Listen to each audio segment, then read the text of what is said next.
Hello everyone, my name is Luis Navas Kilentang.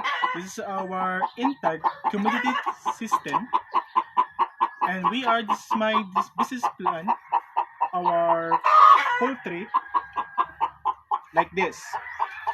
Come on, let's move.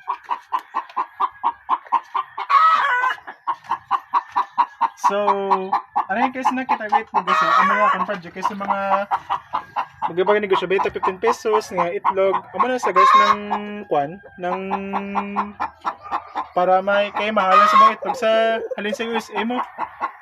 So, we have the more data guys ng so, let's go guys. Scroll down.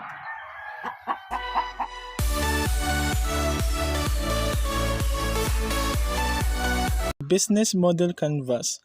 Key partners. Franchise are entrepreneurs that at local level allowed to expand rapidly while keeping a global. Key activities.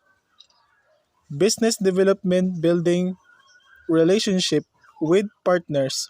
Market research, learning about the customers' motivations, problems, and your potential competitors' sales. Going out and finding customers. Key resource. The key resources are its brand and intellectual properties, its unique menu items, and its personal value proposition, outlining direct, tangible, and demonstrable advantage that customers receive while purchasing a specific product or service. Customer relationships. Management is the process of managing interactions with existing as well as past potential customers. Customer segment is the practice of dividing a company's customers into groups that reflect similarity among customers in each group. Channels is the medium, mean, manner, or method through which a message is sent to its intended receiver. Cost structure refers to how a cost will change as activity level changes is the relative proportion. Revenue streams are as important to know as revenues themselves.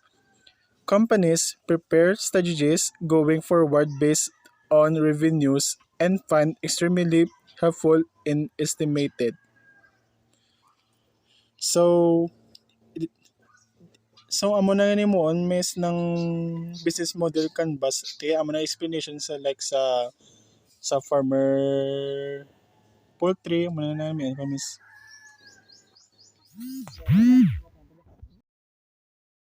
And that's be all. Thank you.